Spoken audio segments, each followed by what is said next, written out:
everyone. Thank you all for being here. I'm Tiffany Gunn, Capital Projects Manager for the Board of County Commissioners. We are very happy to welcome you to the official groundbreaking ceremony for the Highlands County Emergency Management EOC expansion. At this time, I would like to welcome Commissioner Tuck. Good morning, and again, welcome to this beautiful day that the Lord has given us, and this beautiful ceremony that is going to bring a facility that we've needed so bad. And we thank everybody that was involved in getting money for this facility. And not only that, but we thank the Lord too for giving us the ability to be able to build this project. I know all of you have been in that building, and they really, this great group of people really do need a special place to protect our county.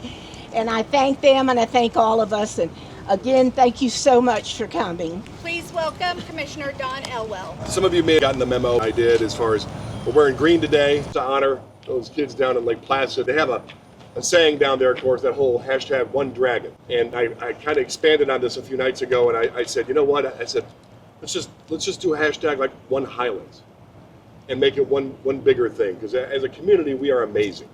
And it is an absolutely wonderful thing to see how well we come together, which brings us to here. Because today is really a great celebration of the whole One Highlands aspect of everything. This was originally built back in 2000, 25 years ago. Back in 2000, I wasn't even in Highlands County yet. But it was 7,700, I think it's like 7,700-ish square feet. And it's going to expand to almost 13,000. So, but back then we had 87,000 plus as far as the population goes. So we've expanded in population by 25% since then. Most of them are on US 27 right now. So anyway, we've activated this building. I think I was told 20 times since it was built, but 7 of those times were just in the last 3.5 years. And as we realized, I think starting probably around Irma or so, which was probably the largest of the most recent activations, there's not enough room. With all the different agencies that are coming in, all the different people that are coming in, there's just nowhere near enough room. They were sleeping under desks, they were sleeping on top of desks, they were sleeping anywhere they possibly could, and people were tripping on each other. So this, I understand, is going to have additional facilities for breakout rooms, expanded call center, latest technology, obviously in addition to eating, sleeping, bathrooms. It's all going to be very important. This commission, for the last 10 years or so, has really, I think, kind of stepped up, showing how important first response is, emergency response is. Everything from migration of the system from all volunteer to kind of a hybrid paid and volunteer system. So what I'd love to be able to see is this is just another example of that.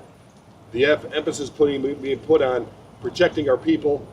The emphasis being put on a new station in Lake Placid, new station in Spring Lake, continued commitment to modernizing our equipment, as well as, of course, paying everybody what they should be paid. It's a competitive wage. We will continue to commit to making sure that we dedicate the dollars necessary to the folks that protect our citizens that we care about so much. Thanks for the opportunity to speak to everybody today.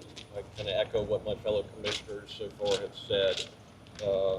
I would like to give a special thank you, certainly, to Ann Kelly Harris. Without your efforts and your hard work, and it's not like you don't have other things going on, like a jail expansion, right? That's a small project that we're doing, right? And now this project's a very large project. Yeah, this expansion will improve coordination amongst emergency services, law enforcement, and public health agencies. More space and upgraded technology will enable faster, more effective responses to natural disasters, hazardous incidents, and public safety threats. A larger facility ensures that emergency personnel have resources needed to protect residents during hurricanes, wildfires, and other emergencies. Enhanced communication systems will improve real-time situation awareness and decision-making. The expanded EOC will better serve the county's growing population by improving disaster management and recovery efforts. The facility will be more resilient to withstand severe weather events and operational disruption. The project will create jobs during construction and provide long-term benefits of enhancing infrastructure resilience. A stronger emergency response system can attract businesses and residents by ensuring a safer community. This expansion is an investment in the county's future, reducing long-term costs by improving efficiency and disaster response. Yep. No, here it is, 2025. You know, these projects take a long time, take a lot of thought, and I'm sure a lot of shifting around in ideas and things to try to make everything work. Once again, thank you to administration, thank you to our legal department, thank you to Tiffany and Kelly for all their hard work, because it's now just kind of beginning. And this is something that I think is much needed, going to be a huge benefit to our community, because, you know, they always say, to deal with disasters, the best way to deal with disasters is to be prepared when those disasters arrive. Thank you all for being here today. I'm probably at fault for a little bit of that hold up in time. I remember they brought me this huge plan and they laid it on my desk. I think maybe Randy was still here, and they said, we want to run it by you before we give it to Randy. And they said, we need a little money.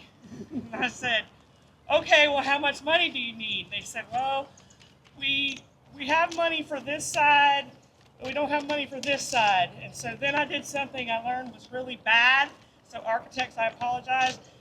I just took a pen and I went, well, I guess we're going to build that side because we don't have the money for this side. I drew on it all the way across. It was bad. But this group has really, really, really done a tremendous job of getting us everything that we need in the budget that we have. The commission's been extremely helpful, giving us a little extra money along the way. We've got other grants. And I guess the thing that I'm most proud of is, you want to talk about unsung heroes. You want to talk about people that work without a whole lot of love and a lot of nastiness in the time of their work. It's the folks at the EOC. And their hearts are in it just as much as the folks you see out doing things every day. They're just behind the scenes making sure that we're safe. And I thank them for that. I thank Tiffany and her team for getting us to this point today, and everybody that has been a part of it. So thank you for being here, and thank you to everybody for bringing us to this. So this is a long time coming. I know when I started back in 2021, this was a project that just got started and pretty much been there the whole way through. I'm really excited. I know everyone who works in here and has stuck with me for hours on end are excited as well. But no, I really appreciate everyone's support. Everyone coming out means a lot to us, and we're super excited and can't wait to actually move in now. So we appreciate everybody. Anyone who has spent a lockdown in the EOC knows how much this is needed. Hurricane Irma, over 30 hours in the EOC.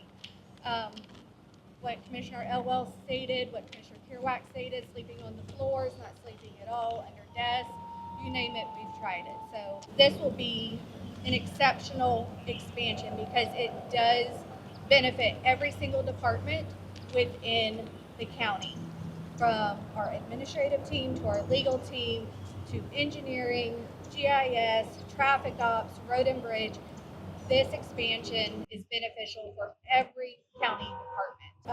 I appreciate everybody's hard work, and let's roll.